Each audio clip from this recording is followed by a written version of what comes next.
This is Josh, also known as Yashu. You're just tuning into another episode of the TLOY Talks podcast.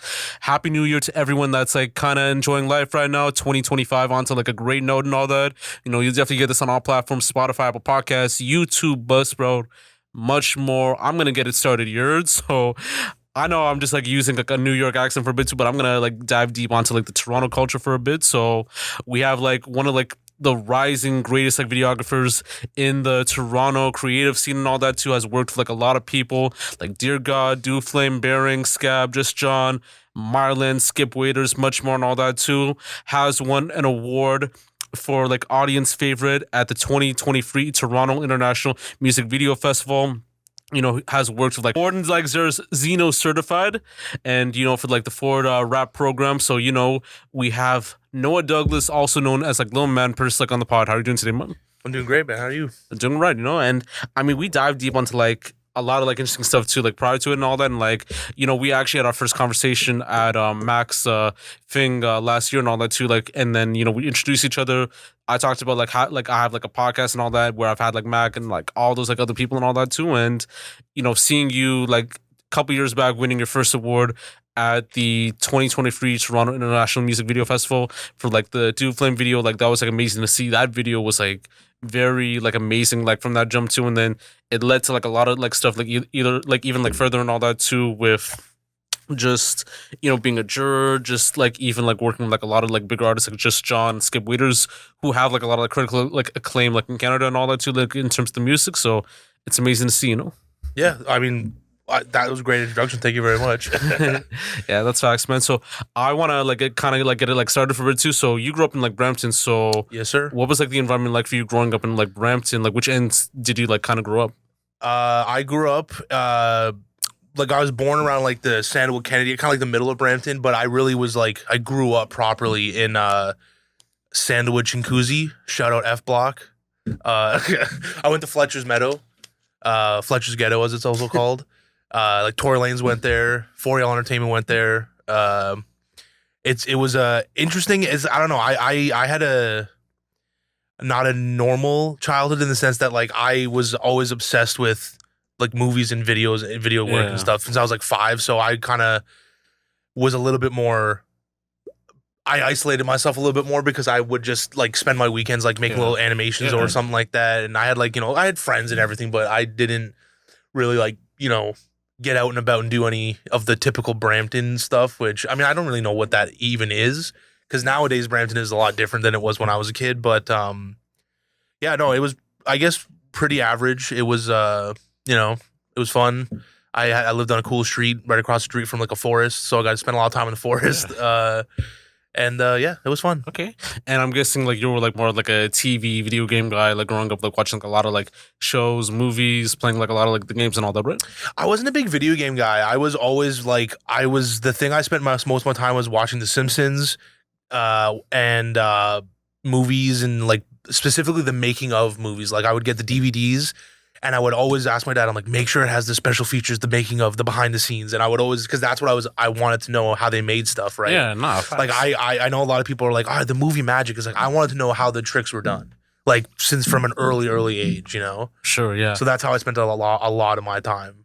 Yeah, not for sure. And like I'm on a little bit of a sugar high right now because I've had like a hot chocolate, like caramel like donut for a bit too. But like, you know, with like the music and creative like scene in Brampton, like you've kind of like experienced like a lot of like amazing stuff too with 4Y'all, with like DoFlame, with Dear God, like Tory Lanez, Alicia Cara, like everything else too. So within like Brampton at the time is like even like within the area with like Fletcher's like Meadow and Sangawee, like were they big for like music and the creative scenes like at the time growing up or like just community wise? You know, I didn't even really realize there was much of a creative community in Brampton when I was a kid. Like I didn't like even when I was in high school, like I knew Tory Lanez went to my high school for like, you know, a year before he got expelled, but I didn't really know who Tory Lanez was. Like that was like early on, right? So I'm like, he's a guy that had, you know, he's kind of famous, and he said he dissed one of my teachers in one of his songs. I thought that was cool, but like, you know, 4Y'all, I remember them selling their first merch in our cafeteria,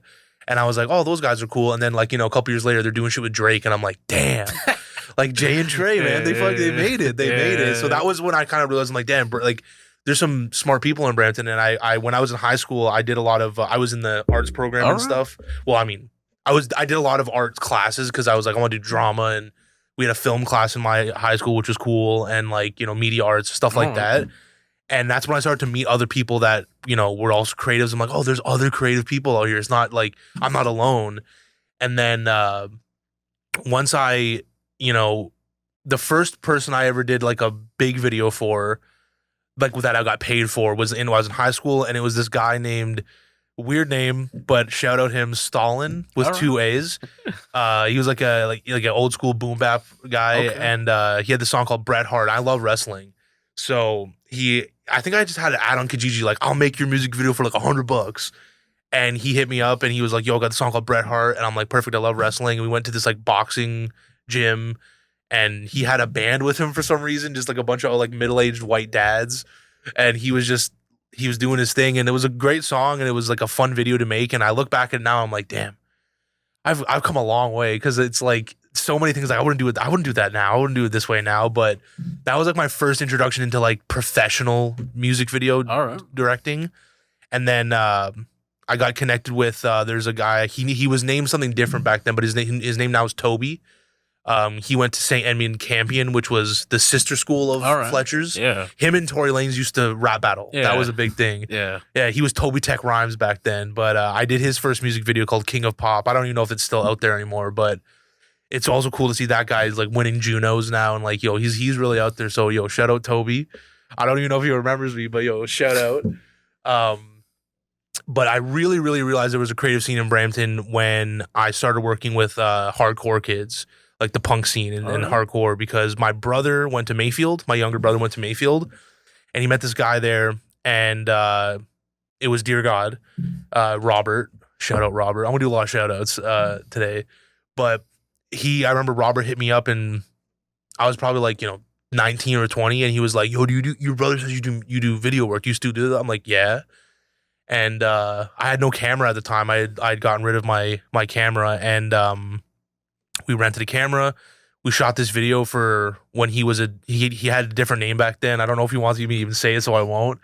But we shot that video, and I just met all these like they're like 15, 16 years old at the time, and I was like, damn, like these are some really creative, talented kids, and we worked together really well. And then that got the ball rolling hardcore, and then that's when I really realized, oh, Brampton has a very small misfit crowd of really talented people, and yeah, it's become this crazy thing that becoming almost international. Like Mile End is a big band that's touring the States a lot, and they've got motherfuckers in Chicago, like Southside Chicago, singing about Brampton. It's insane, And my DoFlame is on tour. He left for tour today to tour the States, and it's like, you guys are all singing about Brampton or touring the States. It's really cool. Like DoFlame's gone to Europe to do it, and I'm like, damn, really taking Brampton international. It's just really cool to see that, like starting from thinking that it didn't exist into it. Oh, it's this real big thing that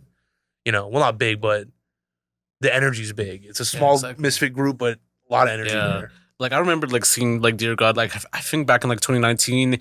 He opened up for, I think, it was like this, like, I know he opened up for like not Static, just Single Mothers. Yep. And then I think also like another band as well too. Like they're also like very like popular like in Canada, like at the Phoenix like concert theater too. And like it was the Dirty Nil. Yeah, Dirty Nil. Single Mothers, Dirty Nil. Yeah. And like I remember like that was like a great show back then too. Like I think he had the crowd going. Like a lot of like dads, moms, like kind of like enjoyed it too. Like the young people as well too. So.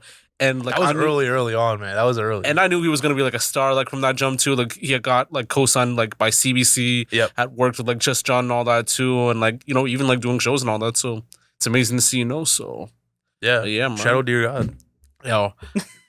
But like as far as like artists and like genres, like you kind of like grew up like listening to. So like who were like those like ones you just kind of grew up along with, like favorite like music videos, video directors like at that time?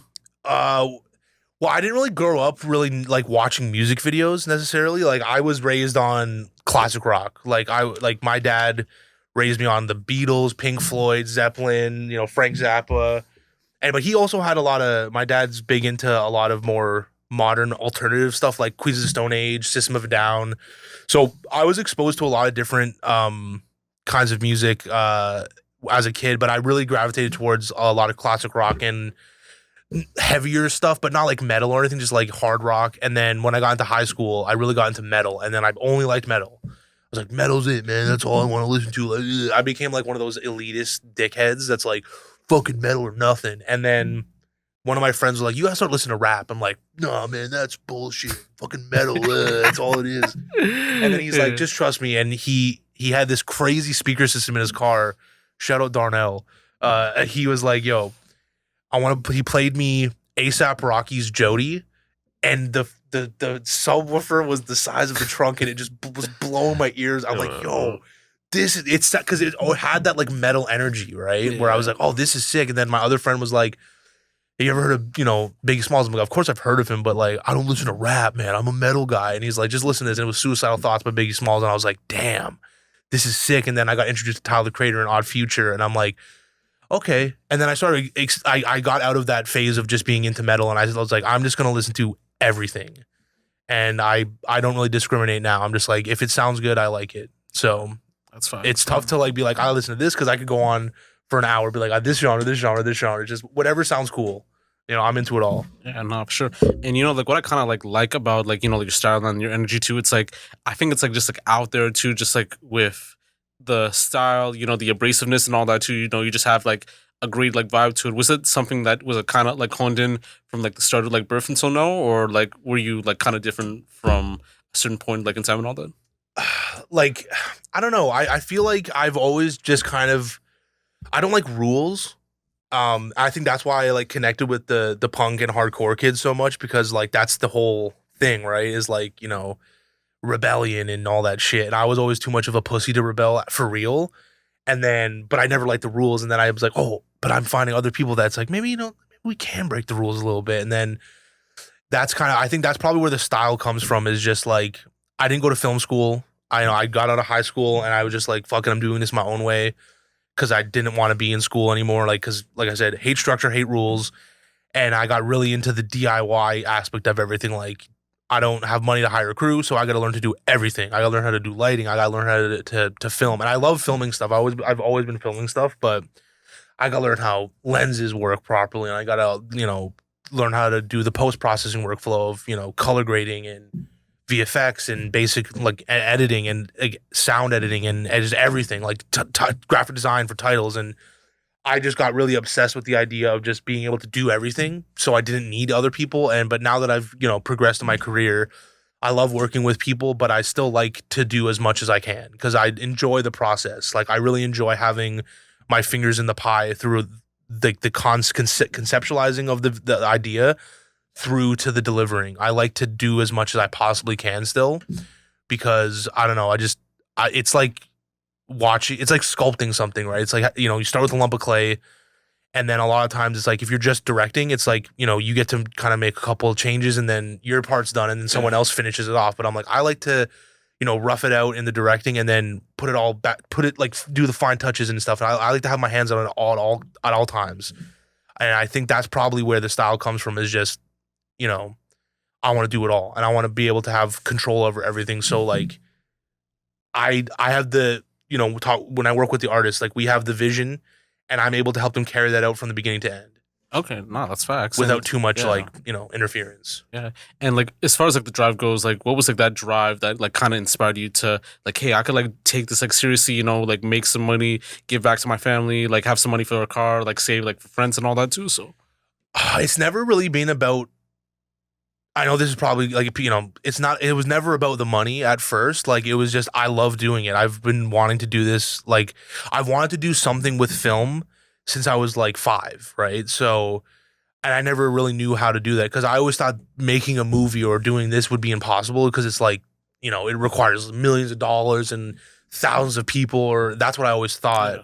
But then I started making short films in high school. I'm like, maybe you could do this, but it is difficult. So music videos were kind of a way to be able to create things in a filmmaking setting that wasn't a film, right? Like, it was telling a story. I love music and I love making films. So it's like, it's a perfect combination for me, right? It's like, it brings both my passions together. but the drive has never really been like I want to make money. It's always been I love doing this, and I do it for money. Obviously, like I do it for work now, but like I'll still do stuff not for money, like for myself or like just for fun. It's just like the passion, like the creativity that comes with it, because like you never know like what to expect to, like especially when you talked about like the first project that you worked on where he had like a band like all together, like middle-aged like dads too, like that was like like very like interesting too. So shout out to I wasn't even dissing it either. Like I just want to make that clear. Like that was a great introduction into the world of music videos for me. Yeah, true. But like in that sense too, like that was like the first video that you've worked on. So like was that something that you kind of like approached it with? And what was like that process like? Like even like taking that from the start until like the project was like complete and all that. Well, I was working with my friend at the time, former friend, unfortunately. But yeah, I was we were like, let's do this together, man. And then we started putting out ads on Kijiji and stuff, and he was just the first guy to respond. And like, it's not that complicated. Like, it's simple as that. Like, we threw something out there, and someone, we threw the hook out there, reeled something in, and it paid us nothing. We made like no money. We lost money probably because of transportation and everything. Yeah. But like, it was a real introduction to that process of like, and it made me go like, oh, I like this. Like, because I would always like when I was younger, when I was like learning editing, my dad, always had Macs, and so he was like, let me teach you how to use iMovie when I showed interest in video work and film. So I would take like, the Matrix, right? Like I would get the Matrix and I would put it in iMovie, and then I would get a song I liked, and I would make like a little like music video with scenes from the Matrix to a song I liked. And I don't know why, I don't know what made me do that. It was just like I was bored and I wanted to do something, and I didn't have time to film anything. Yeah. And then I would just do that, and I never put them out. I never released them anywhere. It was literally just for me. Like it was just for fun, and it wasn't, I wasn't trying to get views because like, back then I was like, 6. Yeah. YouTube didn't even exist, right? Like it was just I didn't really know about the internet that much, or what the potential of what the internet could be. It was just a fun place that you could look up like, funny cat video or whatever, dumb shit like that. So I don't know. It's like something just compelled me to combine my love of movies and music, and I've been doing it for so long. And then, in high school, it's like, oh, what if we could do this and like for an artist that's like we can make a music video, right? So. Yeah. And like, I mean, YouTube back then, because like, I remember like using like back in like 06, 07, 08, you could watch like any like video on YouTube. They even like had like porn like back then too, which was like kind of like a crazy feeling, like kind of like in a different aspect. But then I think as like once time progressed and like, when YouTube was like making a lot of money, when it was like bought by like Google and all that too, now it kind of became like a conglomerate where it's like this like clean, like conservative, like Karen version now. It became corporate. Yeah. And as opposed to like 2006, 07, 08, where the Wild West. Yeah. It was the Wild West. Yeah. So we can't get that era back too. I mean, YouTube, they had like a creative style where, they would have like a profile thing, and then you could like add like, your bio, all that background too. You could do like comments, posts, all that type of stuff. You remember React, like the videos where you could reply to videos and be like blah blah blah. Like I was an early YouTube user, like because I loved the internet, but I was like remember Newgrounds? Like I was a Newgrounds kid. I love Newgrounds and E-Bombs World and Amish Donkey, place I probably should not have been looking at when I was like 6 or 7 years old. I was like watching like Ryan Higa, and I mean also like some other stuff too. I mean I was like watching Smosh, early Smosh, College Humor, there used to be like this channel called like Dishman that I used to watch too. So it would be some channels here and there, and then like OG Vevo days where I think they only had like stuff from like Universal and I think Sony, and then like Warner had their own channel too. So Vevo was a weird thing, man. That was a weird time when that was like the way to get music videos out there. It's like who you like now. I've had some experience where people are like, oh, this is gonna go on Vevo. I'm like, it's 2024. Who's using Vevo, right? Like it was. I'm pretty sure what it was like a company to funnel major label videos through to be like massively released online. But that was it. Like it doesn't, that it's not a necessity anymore, right? So I find it weird that it's kind of still hanging around. Yeah. But they actually used to have like an app back then too, but I think it might have been like deplatformed because for sure. yeah, because I think like artists like don't want that like Vevo like label anymore too. Like I remember like at some point too, they used to do like swooshes for like Vevo, so like it could be confirmed like yeah, this is like a Vevo video too. So exactly. I think like some like other artists like did that back then too, just to get some extra money. But it was just like you could have just like released it on your own channel, monetize it, cut it down the money too. So. And yo, I want to get back onto like the story of like your name and all that too. So like LILMANPURSE was like a very interesting name too. Like I would have assumed like it was a god from like 2016 or something like that too. So well, yeah. I mean that's when it came to exist. It's kind of a funny story. It has nothing to do with video work at all. Basically, my little brother, with Dear God back in the day when they were in high school, they started just making joke rap songs. My brother's his name is Griffin, and so his rap name was G Spot back in the day, of course. And so he started taking it a little more seriously, and then I started messing around with making beats because I've always liked playing music, but I was never really good at it. Like I could play a little bit on guitar. I tried piano, couldn't do it, but I was, let me try to make some beats. And I started just fucking around making beats, and became a thing where I was like, yo, like, dude, like, I'm making some cool beats here. Like, listen to this. And he was like, oh, this is kind of, and then we started just messing around, like, like in my bedroom, he would come in and just shitty little microphone and just, just freestyle rap over all these beats. And then I started learning how to mix vocals and mix everything. And then we started taking it a little seriously. And he's like, oh, I can't be G Spot. It's not marketable, right? And I'm like, well, how about you be Fuji White? Because it's like Kodak Black, but it's reversed because Kodak's a type of film, and then Fuji's like their competitor, and White Black, right? So I'm like, Fuji White. He's like, well, you need a name, right? And I had a full beard at the time. And he's like, you could be Fat Jesus, and that's what I was gonna be at first. But then I don't know how it came about, but he just randomly one day was like, yo, LILMANPURSE, and I'm like, okay, I could rock with that. So that was my producer name for beats for a long time. And like, if you go look up Fuji White on Spotify, and you could hear my tag is LILMANPURSE on a bunch of these beats. And then I, that kind of just fit. After the SoundCloud era ended, that was kind of when we were making stuff, because we're like, if Lil Pump can do it, we can do it. You know what I mean? Like, exactly. If it's like the low effort stuff was being like glorified, so we're like, oh, we put just a little extra effort in there, we could probably do something. It just never really went anywhere, but we had fun. And that was I changed all my socials to that because I was trying to sell beats, and I just never changed it. And, I tried a bunch of different names for years about like, oh, what am I going to do? What am I going to call my video production company? Am I going to call it, it's like, this is the first one I wanted to call was DC 24, which is so lame because I liked Batman comics back in the day. And that was Detective Comics 24 is the first appearance of Batman. And I'm like, that's going to be DC 24. Never even went further than just the idea. Then I had Building 53 for a while, which you'll see if you look at some of my videos with Dear God, you'll see Building 53 in there, like the Burbs and stuff like that. And then like, I think 2 years ago, I was just like, everyone started knowing me in the hardcore scene as LILMANPURSE. Like that was just how they knew me. And I'm like, why don't I just use that? Like, it's already a pre-existing brand that people know. So I'm like, I'm going to capitalize on the fact that people like the name. It's a funny name. It's kind of ironic because it's like, you look at me and like, you think I'm the type of person to have that kind of name, right? It's like, no. And I don't know, it just stands out. It's stupid, and I like stupid shit.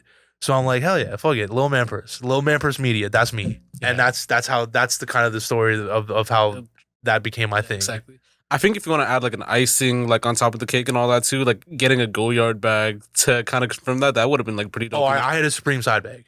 All right. I was fully committed to. I had a Supreme headband. I was full, and they were all knockoff, of course, because I had no money. I was 18, 19 years old. But no, I was fully committed to the SoundCloud rapper lifestyle. All right. Fake grills, all that shit. Like I had the fake rigs and all that shit. Yeah, reds, all that type of stuff too. Yeah, all that fake. It was I didn't have braids. No. I never went that far. But yeah, no, I was like fully committed to like that. It was stupid. It was like, look back, I'm like, what was I doing? Like, it was so ridiculous. Like me and my brother both were like just being ridiculous. But the name stuck. Yeah, no, that's facts, man. And I mean, we'll definitely like dive deep like later on too, like just like even like that whole like discussion for a bit too. But you know, with your videography and like directing style too, like I've seen like all like the videos too, from like All Out to Carnage to I think even with Skip Waiter stuff too. So basically, there's like different styles, like ideas of it too, and like what I like about it, it's like in your face and all that too. You know, like 1 minute it'll be like one shot, like another minute it'll be like a panned out shot, another shot like it'll be just like gory or like connected for like a car and all that. Other points it's just like, you know, it'll be for like different perspectives and all that too. So describe like more about like your style and like what influenced you to kind of get that style and all that. I think my main influence stylistically is like movies. You know, I don't really watch a lot of music videos, honestly. I know that's probably like, maybe not the best thing to say as a music video director, but I get most of my visual inspiration from like I love beautifully shot films. I love Stanley Kubrick. Like, I mean, I've got 2001: Space Odyssey tattooed on my arm here. Uh, I love his style of cinematography, and there's like Roger Deakins, Emmanuel Lubezki. There's so many people like movies just have this. The visual language of film to me is so compelling because it's like so versatile, and it's as soon as you think everything's been done, like no one, everything else someone does something where you're like, I've never seen something presented this way before, right? And that's what always inspires my visual style. And obviously with music videos, there's like elements where you can do things in music videos that you couldn't necessarily do in a traditional film unless it was like a little more experimental, like talking about the Just John video, the Carnage video, like that video is very like chaotic, right? Because the song is pretty chaotic, but a lot of the way that shot is not me thinking, okay, this is a music video. It's like this is filmmaking. It's not a music video. It's filmmaking. The music video aspect comes in the editing, right? Like that when all the crazy edits happen. But like when I'm filming stuff, I'm framing it, thinking of like what's the narrative reason behind this composition. Like I've told. Like working with DoFlame, we work very closely on the videos because he's a very creative guy as well. Like we're kind of tag team the videos conceptually, and when we're like discussing what shots we want, I always tell him like you never want to just do something for the sake of doing something. Like, what is the intention behind this? Like, is there what's the reason for this? Just because you think it looks cool, but like, does it serve does it serve the narrative of this video, right? And it's always like do things with intention, and I think that's a big part of the visual style is intention, because I think some people just go like, oh, I'm just gonna move the camera and make it look cool. It's like that is part of it, but I really do. I'm a big believer in intention through visuals because you're not speaking in a music video, right? You're purely getting a narrative across with visuals that are assisted by the melody of the music or the lyrics or whatever, but you're relying heavily on the visuals. So I feel like, with film, a beautifully shot film doesn't need dialogue to get the general vibe across, right? Like if you can look at a shot from 2001: A Space Odyssey, you kind of understand what the vibe of that movie is, or any David Fincher movie, because that guy's a genius. Like, I mean, there's countless Quentin Tarantino. Like there's intention and there's a story within the frame of the shot, and that's how I look at like anything I do, not just music videos, but just anything is always intentional framing and telling a story visually. Yeah, exactly. And as you said, like, like intention and all that too, because I know with like some music videos, you're gonna have like artists that are like signed to like, labels, whether it's like with Josh John with like Warner Music Canada. I think I don't know if like DoFlame or like Dear God are signed with like Dine Alone and all that too. So usually like labels tend to have like also like another say on like how they want like the video to be released and all that too. So do you ever feel like it should be up to the artist or like even with the director to decide on like how the vision should be, or do you feel like labels like tend to put like certain styles on how they want it to be seen so that they could like release it to like their company and all that? Honestly, I've been really, really lucky when working with any like labels at a low level, high level. I work with mainly Pure Noise Records with Bearings, Warner with Just John, and I'd worked a little bit with Dine Alone, but Dear God's not on Dine Alone anymore, and DoFlame was non Dine Alone, but they're now on Blue Grape Music, which is a cool upcoming label. And I've just been really lucky in the sense that I've been given a lot of trust.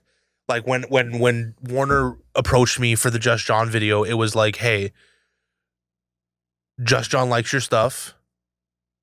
Go crazy. They had no, like, they didn't put any restrictions on. They're just like, yo, you guys come up with something, make it.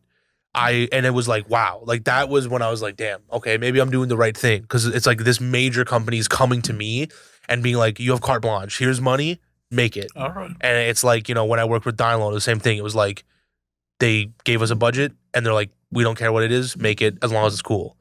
And I've always had that level, like Bearings, same thing. Met up with those guys and their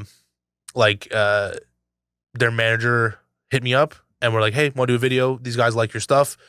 And connected me with them. And that was basically it. It's like just me and the artist.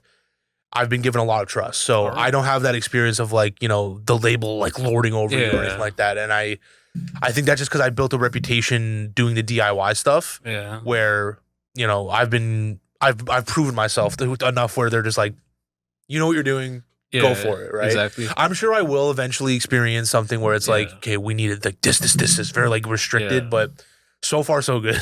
I think it also like depends on like how big the artist is too, because I know with like Just John and like, I mean, also with like Dear God and like DoFlame too, like there's like not much like control on like what you need to do, because like basically they can kind of do like their own thing without like any issue from like the label too. But like when you deal with like, let's say someone like Alicia Cara, or like let's say someone like Simple Plan or Teddy, who's like on Columbia on Sony, or like other people as well too, like they probably might have like a strict like control on how they want the video to be and all that, like how they should present it. Should it be good for like, you know, presenting it like at stores and all that too, on TV, all that sort of stuff too. So yeah, there's like a lot of factors. Well, there's definitely restrictions in like deliverable formats and stuff, but that's boring. That's technical stuff, right? It's like I will say I almost worked with Elektra Records with an artist named Thanks So Much. Big TikTok guy, like huge. He's got huge numbers on Spotify, and I was like, this is the one, man. This is gonna take me to the next level. It never ended up happening, but like I went through the whole pitch process with the label, and it was a lot more involved. It was definitely the most involved the label had ever been, but they weren't like controlling. They were just like, look, give us an idea, and if we like it, we'll let you do it. All right. Right. So it was still pretty like chill, and they liked my idea, but the timing didn't work out, and it never ended up happening. But that was the most like I would say I ever dealt with a label like having a say over the concept of a video. Sure. Yeah, not for sure. And you know, to speak more on like the people that we've worked with, like DoFlame, Bearing, Scab, Just John, Dear God, Skip Waiters too, which is like pretty like interesting as well too. So I was like, you know, like working with those people and like even like meeting them and like even like building a relationship with them like when it comes to like releasing stuff, because I think you've done like a lot of like multiple videos for like a lot of these artists too. Yeah. So it is like amazing to see and all that. Well, I mean, so with Skip Waiters, I met him through a friend of mine from high school. They knew each other. I don't know how they knew each other, because I know my friend Chang Meyer was his rap name, and is his rap name, and I think him and Skip Waiters knew each other somehow, and I think Skip was looking for a video, and then my friend Chang Meyer was like, hey, because I had done some videos for him as well, and he was like, hey, like this guy, he does good stuff, and then we linked up, you know, chopped it up a little bit, and you know, he's a super creative guy as well. Like he has a vision. That guy has a fucking vision, and I like that. I like working with someone who knows what they want, because it's like I can help you make that happen, especially if they're good at communicating that. A lot of people I find, well, not a lot of people, sometimes people aren't great at communicating what they want. And then when you're like, well, what about this? They're like, yeah, that would work. And then they're like, that's not what I want. It's like, eh. But Skip was really good at communicating, like, this is exactly what I want. I want film grain. And I'm like, I love that. That's my whole thing. I love film emulation. And so that was purely a professional relationship. But DoFlame, Mile End, Scab, Dear God, all the hardcore guys, those are my friends, right? Like it started off with Dear God, like, and I met them all shooting the Burbs. That's when I met Jake from Mile End. I met Mateo from DoFlame. I met all these guys, and you know, we started working together on like small videos here and there, and we just became really close friends. And now, like today, these guys are like my best friends, right? It's like we started this whole community together. Well, not started, but like we've built this little community, out of Brampton, FCHC, Flower City Hardcore. Got rep that, on the skin Yeah. forever. But so it's kind of like everything's different. It's like that. There's that one group that are like my friends but we also have a professional relationship beyond just a friendship. But people like skip waiters, we were friendly, obviously, but that was purely a business thing. Yeah, exactly. And bearings, that was another thing where it was like met up with them. Turns out the lead singer's from Brampton. Shout out Dougie. And we were like, yo, Brampton man's gotta stick together. And then it just became one of those things where we shot one video and it just clicked. And they were like, you're doing our videos from now on. And I feel like that's one of my strongest points is getting repeat customers. Because I don't like running of a set like a set. I like it to be chill and I like it to be fun. Because I am a big believer in, if you're not having a good time shooting the video, that reflects the video. Like it's gonna look, it's like when you see a live musician, right? If they're not having fun on stage, the show sucks. Yeah, exactly. Right? Like you want them to be having a good time because that energy gets like amplified to the crowd. And I believe in that same philosophy for music videos. It's like, if it was not fun to film, it's not going to be a fun video to watch, right? I can try my best to make it look good in editing, but my biggest thing on set is like, we're going to have fun. I'm not trying to be super technical. I'm not trying to be a dictator here. It's like, if anyone on set has an idea, if someone's just there to hang out and they're like, I have an idea and it's a good idea, I'll do it. Like, I'm not like that. Like, I know I started off by saying I like to have control over everything, but it's like, I'm very open to collaboration. Like I make the announcement when we start filming. Anyone has a cool idea that just pops in your head, come see me, tell me what it is, and if it works, if we have time, we'll try it out. Because I'm just like, let's have fun. This is a fun project that we're all working on together. It's not a chore. And I feel like that's probably one of the reasons why I've had so many repeat customers and become friends with so many of these people. Yeah, exactly. Yeah. It's great, man. It's been a fun way to become friends with people. You know? Exactly. Is doing what I love. Yeah, I feel like the most like creative things that do come out of like certain stuff too, like especially with shows and like with music videos, is how far can you take it with like so little or with so much too? Because you could have like 50, 60 grand to shoot a music video too. Like I know, like I was like watching a Vlad TV interview just like earlier today where this guy talked about how like this like one person that he worked with, he paid like I think like 40, 50 mil for like a music video that didn't do as much too. Where 40, 50 million. So I don't know if you know like I don't know if you know like Lil Dicky and all that. So yeah. So basically, I think for one of his like music videos too. So Gaeta talks about how I think he spent like a lot of money on like one of his like music videos. I think for his professional album like record. Like I know for like one of the like music videos for that, it was like they had like VFX, all that stuff. Oh, is that the Brain one or whatever? I think so, something like that. Okay, too. that one was really high end, but yeah. So definitely a few million for sure. Yeah. Probably. And like there's like artists that probably use like $200, $300, but like they tend to make like a music video work with like what they have and all that too. Exactly. And like it all depends on like how you make it like creative wise too. Like I could give like also like one example too. Like my friend like Lowercase had a show a couple years back where it had like a director's like setting and all that too, because like they had to push the audience to like the back for a bit too. So like they'll have like the director, like it's like called like the pilot episode like show and all that. So basically like the show, like the concert stage presence, it's like a pilot episode where they have like one scene after another scene, and like the scenes are like kind of like the songs and all that too. So it's like, what can you do for so much that, you can make it into like a real life experience, like rather than the typical like stage music video process where, it's just cookie cutter and all that, Yeah, I'm a big DIY guy. I'm a big like doing a lot with little, because, I feel like some people probably they do like tier pricing of like, well, if you only have this much, you're only going to get this level of effort from me.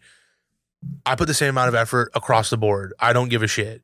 Like if you're a smaller band that's just starting out and you're somewhat local, I want to help, right? And it's like, if you can afford, I'm not going to say in numbers, but like, a certain amount of money, it's not what I normally would take, but it'd be like, this one time just to help you, give you guys a boost, I'll do it. And I'm going to do it as if you were paying me 10 grand. Yeah, right? exactly. Yeah. Because I'm like, if I'm putting my name on something, I want it to be good. I'm not, because once again, not really doing it for the money is secondary.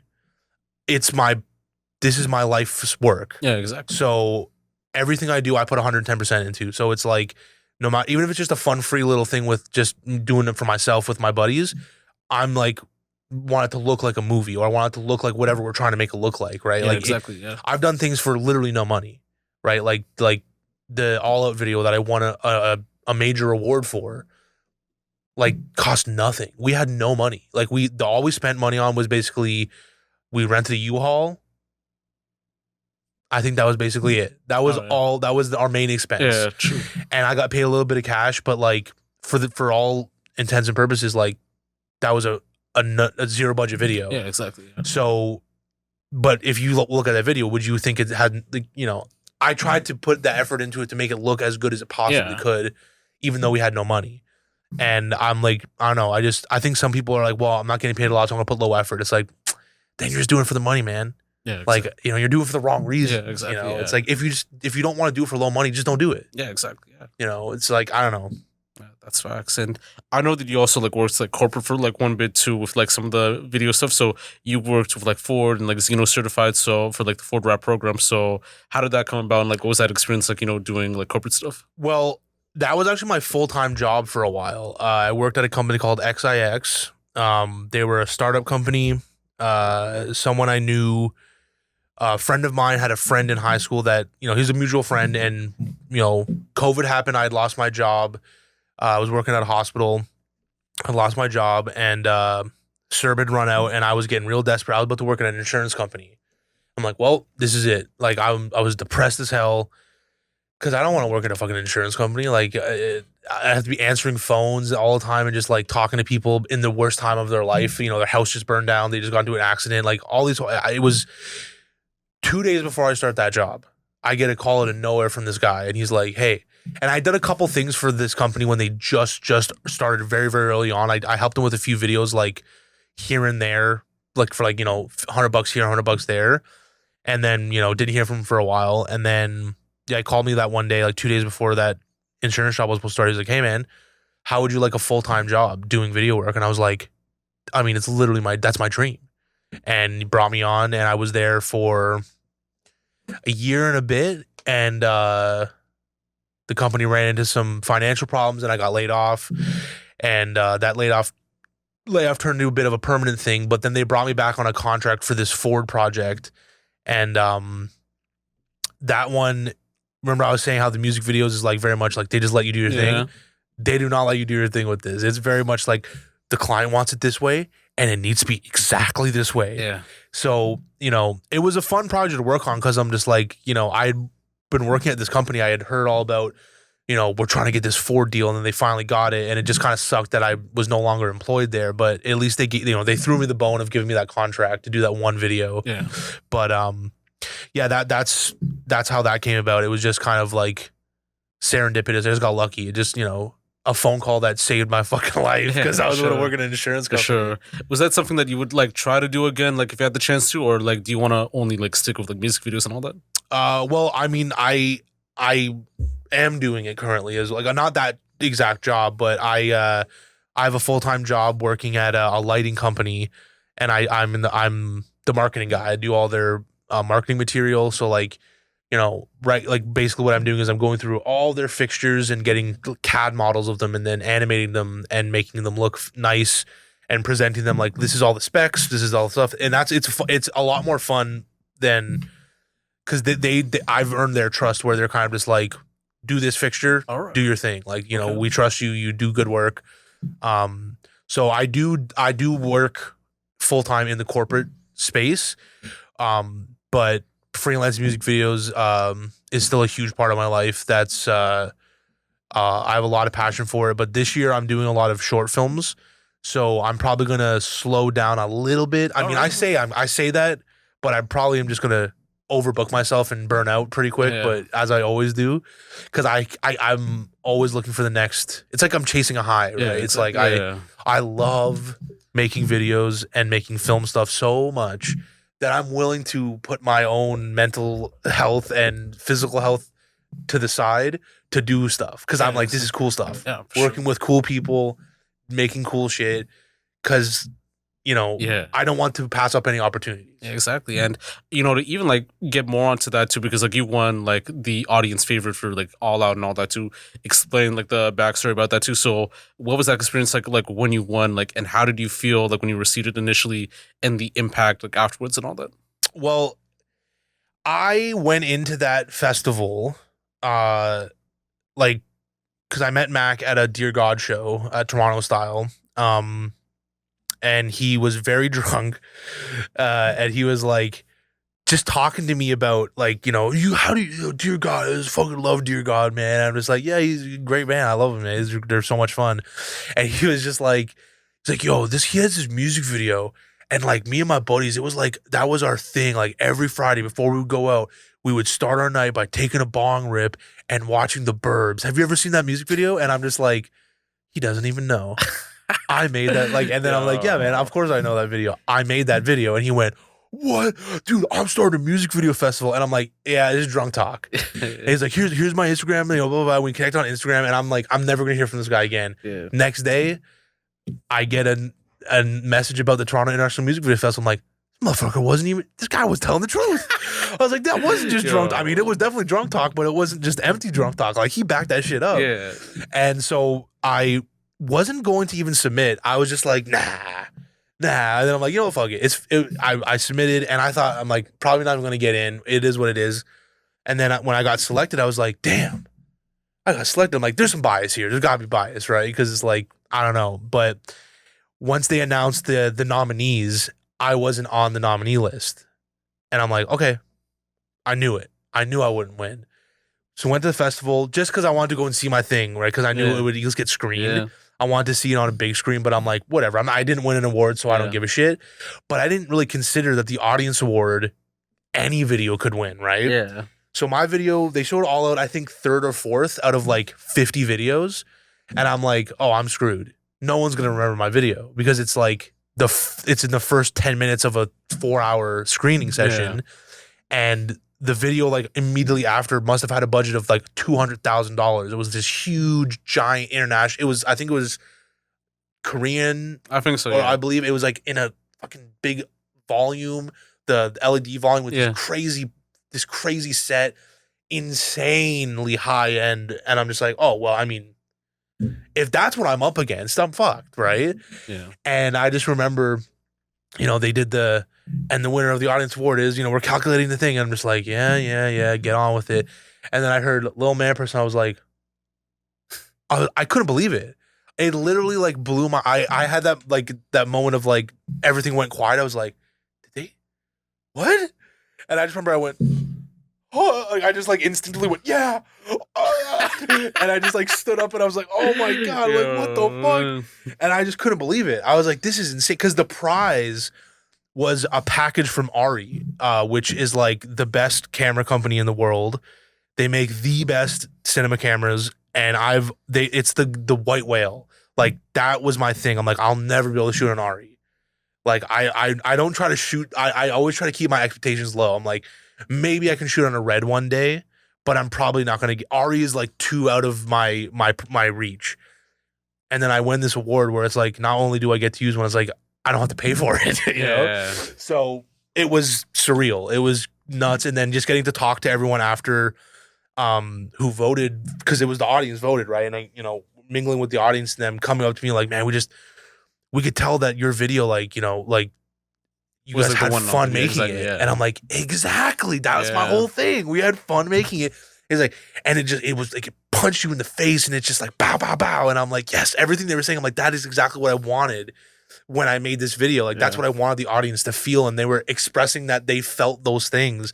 I'm like, yes, this is perfect. Like, this is what I wanted. Right. And it was surreal. It was completely surreal.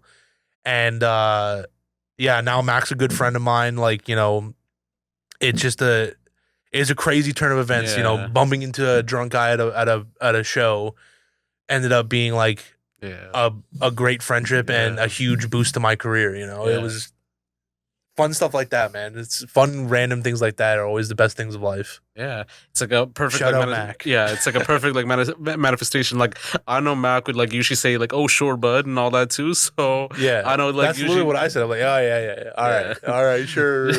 Yeah, you're gonna music video festival. You're gonna start. Oh yeah, sure.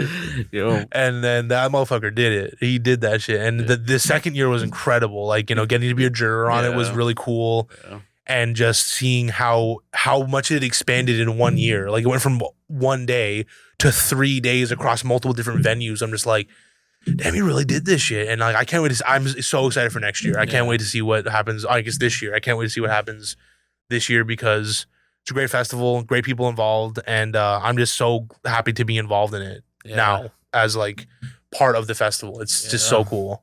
Hopefully we might get some bigger roles as well this time, you know, so hopefully it works out. Yeah, I hope I don't get too many big roles because I want to submit still. I still want to submit, you know, and so you hear that, Mac? Don't put me in a position where it's going to be a conflict of interest. Yeah, for sure. Yo, from like working on your first video until now, do you feel like you've grown as a creative and that you've like came like in a long way in that sense? Oh my God, 100%. Like I said, I didn't go to school, right? So my education is from experience. Like I've learned everything I know by doing it. Like there's been so many times when I've been like, yo, what if we do this? And they're like, love that idea. And then I go, okay, how am I going to do this? I have no idea how I'm going to do this. And I love that putting myself in a position where I'm forced to figure out a solution to a problem.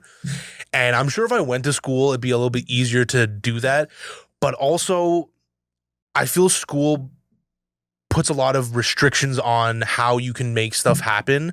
Like I know a lot of people that went to film school, and there's like almost a deprogramming arc that has to happen where they want to make something, but they think that you have to do it with the restrictions that they were taught in film school. And I'm like, you're not in film school anymore, man. It's art. Yeah. Or just do whatever. Like, obviously, like, you know, like there's legal things. Like if we're shooting in certain things, like shooting in certain areas, you need a permit if you have a bigger production, stuff like that. Yeah. But I'm just like, you know, there are certain aspects of film school that are, I think, in my opinion, negative because it restricts the creative process. There's a lot that is good that I definitely missed out on, but I think I made up for them in other ways, like the networking. That's the biggest one. You get to meet like-minded people, and I think I just got lucky in the sense that I met a lot of like-minded people, and that network is just constantly growing, you know, because I love conversating with people. I love talking to interesting people. I love talking to creatives because, you know, creative people are it's like the realm, like into like how like we can create like a vision work and all that. It's my whole life has been about creating stuff. So it's when I talk to creative people, it's like you get me, you understand me, right? Because it's like I feel like I'm a weird guy, you know. Like if I talk to like a normal person, like a normie, I might be a little off-putting, but it's fun to talk to creative people because I'm like, you get the obsession, like you get the psychotic obsession with your with the thing that you're into, and I don't have to feel weird about talking about my obsession. And I like hearing about other people's passion and obsession with things because it's like that energy feeds off each other. Yeah, and I think that was the biggest thing about not going to film schools. I didn't get the networking, but the education of the technical stuff, YouTube, you know, just experience is a huge thing too. So yeah. And I mean, the day-to-day process of like shooting like a music video too, like I know like it varies like from time to time depending on the client and like everything else too. So like I guess like with your day-to-day process, like is it something that's like very like different, or do you feel like it kind of has like that whole same just like you have your production company, you do like one set here, one set there, like that type of stuff? Yeah, that's entirely dependent on the video. Like it depends on the budget level, the complexity of the video, like there's so many factors that you know that go into it that it's kind of hard to say. It's just like I take it as it comes. Basically, it's like, you know, sometimes like we want to do this thing in one location, perfect. Then it's like we want to do a thing with a story. It's like, okay, well, we need 4 locations. We got to shoot this over 3 different days. We need a bunch of actors. You know, sometimes just the band, and it's like there's so many different things that can happen. There's no real one answer for that. Okay. So it's just take it by project basis kind of thing. And you're open to like working with like everybody. Like, do you have like an ideal client, or like you're open to like working with like anyone? I don't think I have an ideal client. I mean, an ideal client is a paying client. Okay, but a well-paying client. But nah, for real though, an ideal client to me is just someone that is fun to work with and is just down to do cool shit. That's really all I care about. Like, if you're down to do cool shit and you want to make something that looks awesome and you want to have fun doing it, I'm your guy. Yeah, for sure. You know. So, and like even like in certain situations, because like I know with like clients, like, you're gonna be dealing with like different people, like whether it's like someone that might not fit your vision and all that too, or like someone that might go against like your standards, like your like perspectives, your background, and all that too. So, were there like ever like projects, clients like you would like never take on, in your opinion, in that sense? I've never come across something that I've had to turn down for like any real moral reasons or like principled reasons, because like I don't discriminate. I don't give a shit. Like, if, like I said, if it's a cool video, if it's a good song, if it's fun, I'm down. But there has been times when I've had to turn down work because they've requested things that they didn't have, like things that were outside of my control. Like, they're like, okay, we want to do this thing where we do an 8-song recording of our music in a music studio that's professionally mixed, all that stuff. And then when I told them that this is how much it's going to cost to rent the studio, to rent them, to get to hire a person to mix it, all that stuff, they're like, oh, that's way out of our budget. We were going to give you $300. I'm like, well, it's going to cost just to rent, just to secure all this, the basic stuff. It's like $3,000, and that doesn't include what I get paid. So like, we're so far out of there. It's like, you're gonna have to find something. Like, you're not gonna get what you want, straight up. So that's kind of stuff when I would turn it down, when it's just like logistically impossible. I tried making it work with them, but it didn't happen. It, like, you know, no shade to them. It's, I get it. Different people, different, but people need to temper their expectations. Like, if you want that level of stuff, you need to be willing to pay for it. It's like, I'm not being greedy here. I'm like, I gotta pay people. You know, it's like, I got to rent the studio. I got to rent all that type of stuff. The time. It's all these things. So that's the only real reason I would ever turn down something, when if they're asking for like, oh, I want to do this video with a Lamborghini, but I only have $100. Yeah. Obviously not, right? Like, I'm going to turn that down. But if it's like, other than that, you know, nothing's come across my desk so far, at least, that I've been like, nope. Yeah, I won't do that on principle. I won't do that. Yeah, you know, I know what you mean too. If it was some like racist shit or something, I would be like, I'm not doing this. Like, or like neo-Nazi stuff or homophobic. Exactly. Yeah. Like, if that's never come across my table though, and I hope it never does, because I don't even want to be associated in any way with that kind of shit. But yeah, that would make me turn down a video. But like, you know, that hasn't happened yet. So. No, I definitely agree. No, and you know, being from Toronto and all that too, like, how do you even like feel about the Toronto GTA creative scene? Like, at the moment, do you feel like there should be some changes on the direction of where the scene should go to? Or do you feel like it's like fine the way it is? Because I know we talked about it, like, I think back in October, about like the whole like Toronto stuff and all that. I don't know. Like, I'm not really too tapped in to the whole like Toronto scene, I guess. I know it's out there and it exists. I just feel like it's really oversaturated. That's probably the one thing. The thing that needs to change, I don't know. I don't really know if anything really needs to change. I just think people need to start charging what they're worth, because they're bringing down the expected value of everybody else. Like, those people that are like, you know, oh, I'll do a video for $50. It's like, you're fucking everybody else over, because then so many people are expecting those prices, and you're gonna get not great quality with that. It's like, you know, as someone who, I pride myself on making high end stuff for a low budget, but a reasonably low budget. Like, you know, there's a limit, right? And I feel like there's a big issue with bringing prices down and diluting the market. But I mean, you can't really do anything about that. So it's just like, I don't think that's something that it's, you know, it needs to change, but it's not going to. So I don't worry about it too much. Yeah. And I know, like, I've spoken with like a lot of people too, with like the Macadelics and like, you know, the Abasola like films and all that, and like Mac Downies and like all those types of people. So like, they'll have like their different perspectives. And I know with like a lot of music videos too. Like, I know with like the generic Toronto stuff, they see like the condo with the Hennessy bottle and all that type of stuff too. So like, even in that sense too, I think like that also has to kind of change as well too, because I think at most parts it does kind of get like, it kind of does get like played out. It's the same video every time. Like, and like, and the thing that bugs me about that kind of stuff the most is like, a lot of those videos are technically shot well. Like the person that's doing them clearly knows what they're doing. It's the substance of them. There is none. And I don't think it's necessarily like, I think that's just kind of a symptom of, I don't even know. It's just, I feel like, it worked for a while and it's becoming overdone. Well, no, it is overdone. It's past the point of becoming, it is straight up overdone.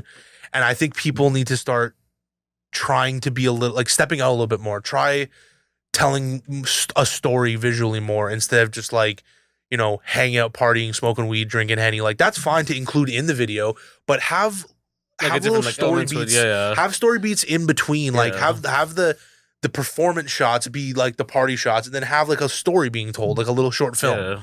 Like, I don't know, that's just me though. People can, if that's what you want, that's what you want. Yeah, exactly. I'll make it. If someone comes to me and is like, yo, I want to do a condo video with bad bitches, Henny, backwoods, grabba. Exactly. I'm all for it. I'll hit the grabba blunt. I don't give a shit. Like it'll be fun. But like I don't know, I just feel I like when there's a little more substance to it, but to each their own. If that's what you want to do, that's what you want to do. Yeah. It is what it is. Yeah. I feel like in those situations too, like I feel like it's important to have like a director, then a videographer, then a storyboard writer too, because I think like when you have like those like three elements too, like it kind of works out either way on like how like the person like doing the storyboard like looks at the vision versus like the director on like how they see it versus like the videographer on like how it should be shot and all that too, because I think that kind of goes like a long way in like creating like the best music video too, because a lot of like the best ones like come from like different ideas and perspectives too. So that's just kind of like my 2 cents on that, It helps when the artist is involved in that process too. Like, cause like I said, I kind of do all those things myself, but I don't do it alone. I want to work with the artist on it. Like I want to sit down with them and be like, yo, what's the like, here's my idea. What do you think of this? And then let's figure it out. Right. Yeah. And I think that's the way to do it. Like, cause then it's a collaboration at that point. It's not just a singular vision, but it becomes one. It's like take two different visions and like how to achieve it, what I want, and then come together to make a singular vision. Like that's what it's all about. Yeah. I'm gonna like kind of like speed through like the questions for a bit too, but like have you ever like noticed like any like issues like that you've like recognized in the videography industry, like especially like within like other directors, like artists, videographers, etc.? Not really. No, I mean not that not that I can think of, honestly. Like, they're like, are you talking like beef and shit like that? Like I know like some people like they'll discuss like issues with like artists versus like directors on payment and like like other stuff too, all that. I once again, I've been very lucky. The people I work with, I haven't been really stiffed ever. It's happened a couple times, but like that's for me personally, that's never been an issue, and I know it can be an issue, but not with me. All right. But so I can't really speak on that too much. And with video vixens too, like they make up like the music video, like all that sort of stuff too. So do you feel like they should be credited for like music video like placements too, like when they have it like on the credits too, like the cast, like all that sort of stuff too? Because I know like that's not really like a thing within like certain like music videos and all that too. I think if they want to be, because like I know sometimes people don't want to be credited, but I think if you're in a music video or you're contributing to a piece of art at all, you should get credit if you want it.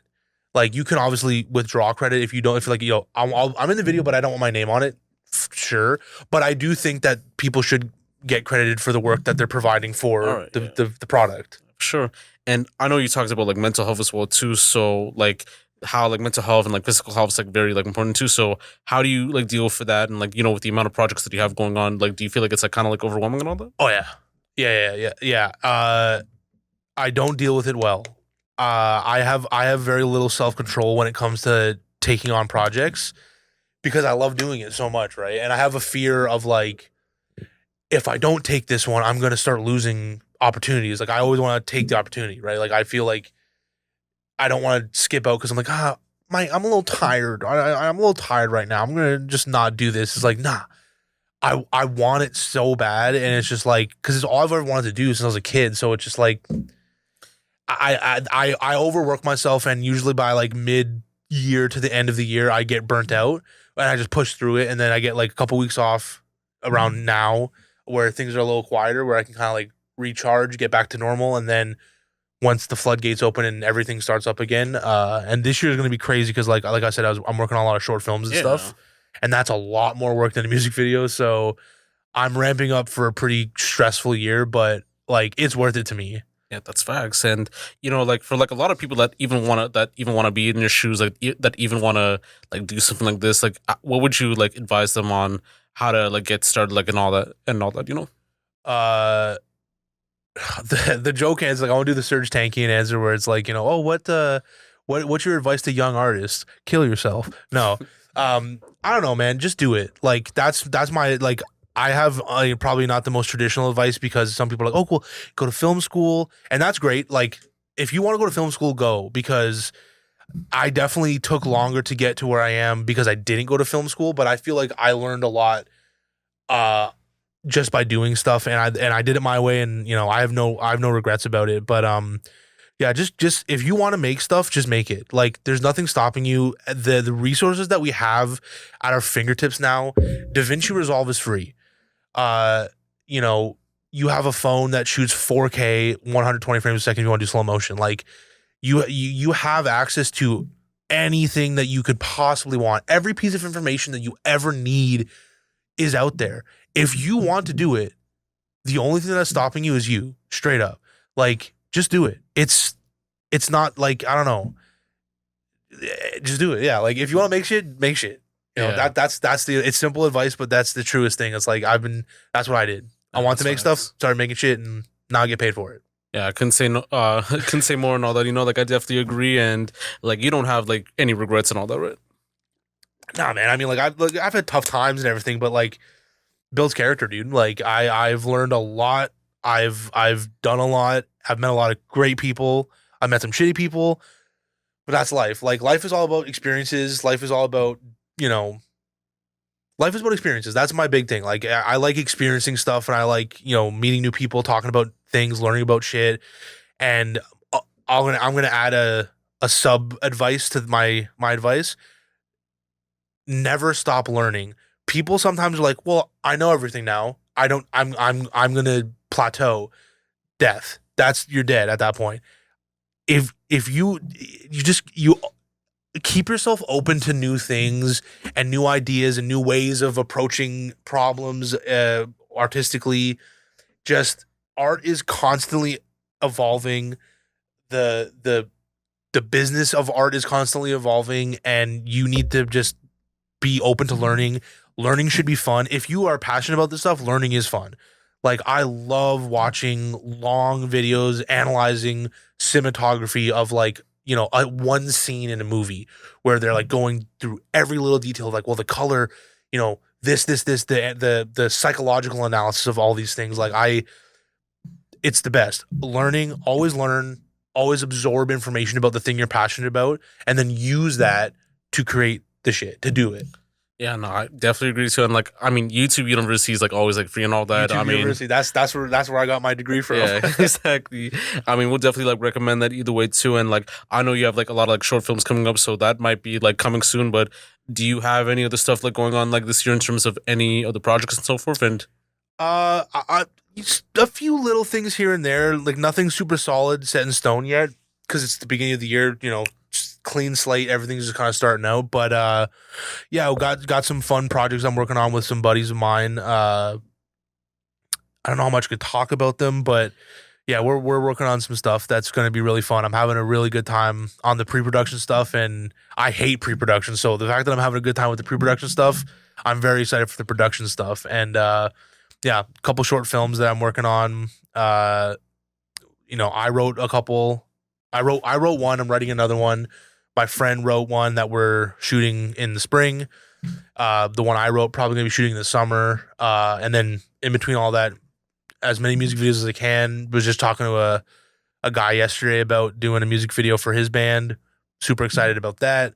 Just, I just want to keep making stuff. That's how I stay alive. That keeps my brain from being sad. Yeah, you always got to keep like the emotion, all that too, like on like a lot of stuff too. And like, even as you said, like never stop learning too. Like for me, I'm actually gonna admit that I'm actually gonna try to take some like public speaking like classes from now on too, because I do notice like I do say like I'm a lot, like all that type of stuff too. So I think starting on the 28th, I'll probably like take those classes. Like already like booked it just like the other day too. So Hell yeah, man. That's it's what gonna all be about. like all clean out right there and all that. No arms, no legs. You know. That's what it's all about. You got to keep constant improvement on yourself and just yeah. Yeah, exactly. That's what it's all about. Just Facts. learning and applying those things you learn. Yeah, exactly. And do you have any closing remarks you'd like to share, like before we go and all that? Shout out Off Leash. You know, that's my kind of brand that me and my friend were built up together. Probably gonna do some great stuff with that this year. We had a good year last year, and I'm excited to see what we do this year. Shout out Mile End. Shout out, Scab. Shout out Dear God. Shout out DoFlame. Shout out all the boys. Shout out the homies. Shout out FCHC.